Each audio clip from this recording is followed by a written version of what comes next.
పోరాడతాం, అహింసాయుతంగానే పోరాడతాం. ఢిల్లీలో మా పార్లమెంటరీ పార్టీ అంటే ఎంపీల బృందం అంతా కలిసి ఎన్హెచ్ఆర్సీని కలుస్తున్నారు. హోమ్ మినిస్టర్ గారి అపాయింట్మెంట్ అడుగుతున్నారు. అక్కడ కలుస్తారు. ఇక్కడ కూడా గవర్నర్ గారిని రేపు కలిసే ప్రయత్నం చేస్తాం. అలాగే కోర్టులో కూడా కేసులు వేస్తాం. పోలీసు అధికారులు పై నుంచి కింది వరకు ఎవరిని వదలం. అందరి మీద ప్రైవేట్ కేసులు కూడా పెడతాం. ఈరోజు నిన్న ఉండాల్సింది ఇంత భద్రత ఈరోజు ఎందుకు పెట్టారు అర్థం కావట్లే.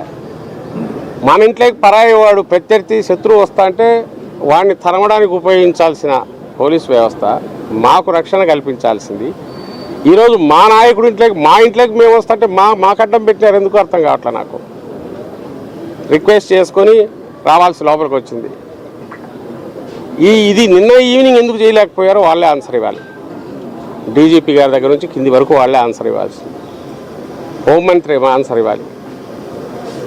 ఈరోజు కాదు, నిన్న మొన్న రజనమ్మ మీద, అంతకుముందు లేదా మొన్న బ్రహ్మనాయుడు గారి మీద, నిన్న బ్రహ్మనాయుడు మీద, భూమన కరుణాకర్ రెడ్డి ఇంటి దగ్గర అసలు ఎట్టొస్తారో నాకు అర్థం కావట్లా. ఇళ్ల దగ్గరికి నేరుగా అటాక్ చేస్తూ గుర్తు చేయొచ్చు. ఆ రోజు టీడీపీ ఆఫీస్ కానీ మళ్ళీ చెప్తున్నా, టీడీపీ ఆఫీస్కి ఆ రోజు వైఎస్ఆర్సీపీ నాయకులు ఎవరు పోలే. ఇక్కడ ఎమ్మెల్యే వచ్చి నిలబడినారు.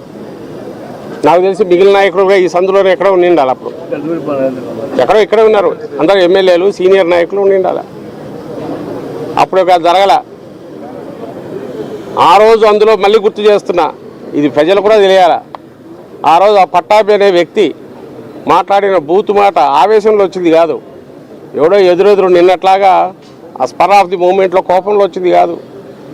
చాలా కూల్గా 10 సార్లు రిపీట్ చేశాడు బోసుడికే అని. ఎవరిని? ముఖ్యమంత్రి.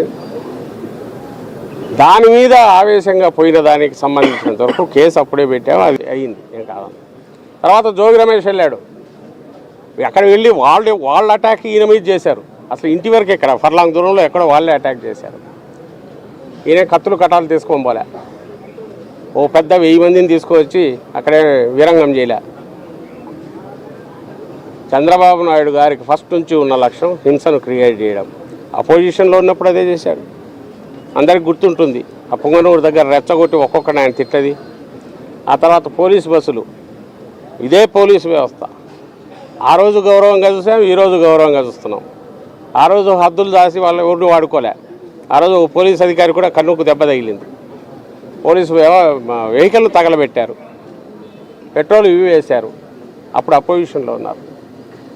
వాళ్ళే దాడి చేస్తారు, వాళ్ళే ఆగింతం చేస్తారు, వాళ్ళకున్న మీడియా పవర్తోనో ప్రచారం మీద ఉన్న వాళ్ళకి పట్టుతోనో